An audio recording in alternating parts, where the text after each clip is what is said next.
Hi, it's Jo here, and in this video today I'm going to be talking to you about core values and also about a simple exercise to help you clarify what your core values are.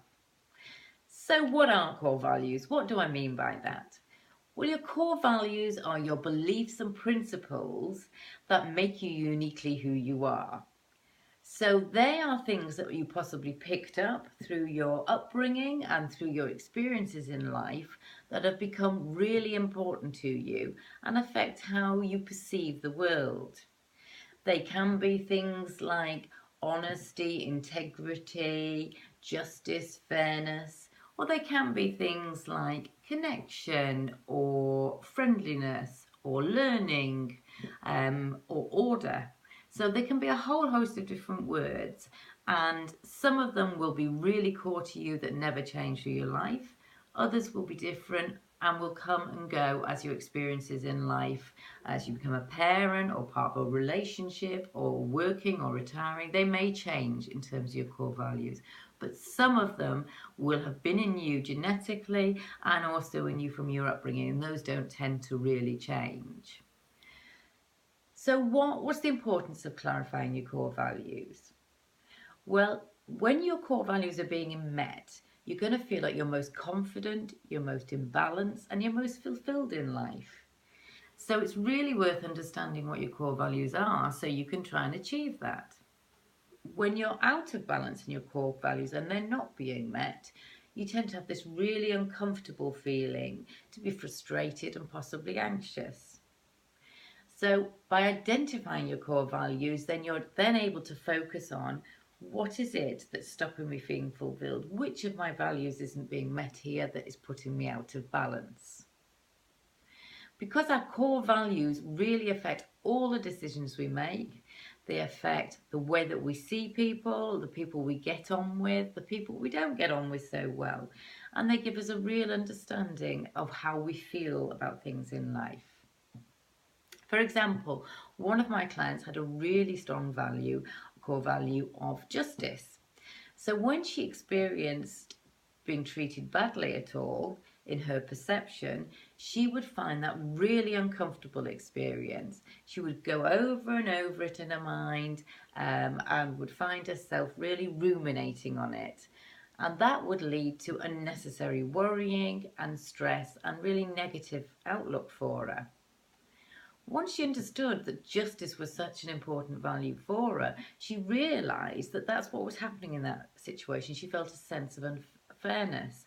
And just the sheer understanding of her helped her to move on from those situations and to see things in a different perspective. So, how do you go about discovering your core values? Well, the first step is very simple. Is to empty your mind.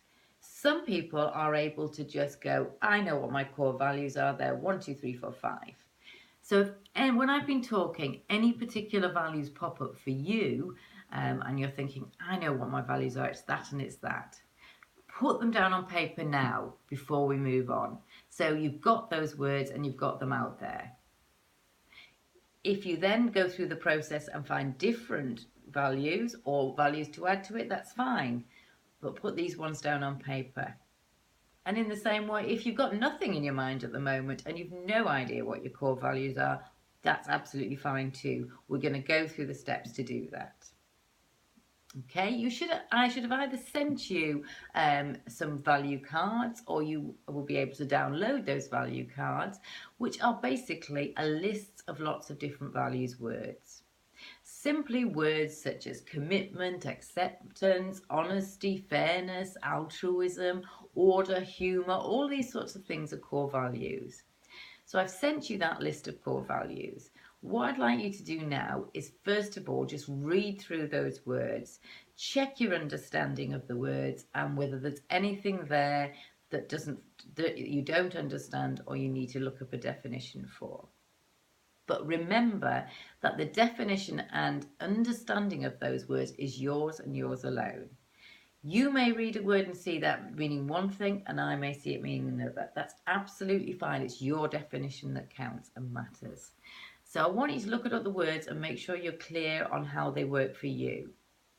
And it may be, for example, if it's about respect being a core value, it may be that it's important to you that you show others respect, or it may be that it's important to you that others show you respect. It doesn't matter whether it's one way or both ways. It's what you see in that value.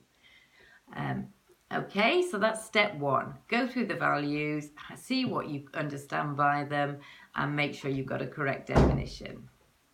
Step two then, I'd like you to have a look at each of the values and just think from a gut reaction perspective, what does that value mean to me? Is it important to me, or is it just a nice to have?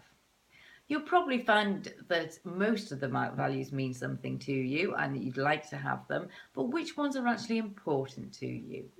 So go through the value cards. You can either cut them up and move them around on a table, or other people like to circle them. Whatever suits you, go through those values and just choose the ones that are important to you, as many as you like at this point. Just another point on it though, remember not to be driven by shoulds. We all have an idea of what a nice person or a confident person or a good person should have as their core values, but don't put those down. Put the things down that are really important to you. Don't be driven by I should have that. Be driven by what is actually important to you. Okay, so step two, you should now have a pile of or some circled values for yourself, quite a lot of them probably, from my experience. So the next step is then to look for any overlaps. So you may find that looking at some of them, you've got similar words that mean similar things to you that overlap. So what I'd like you to do now is to just think about, so have you got any of those that are really similar and overlap? Things like justice and fairness, honesty and truth. Any of those that you feel overlap, then have a look and decide which word means the more to you and get rid of the other one. Okay, so we're slowly reducing down our core values. And the next step then is to find the ones that are really important to you. I just want you to go as far here as you can.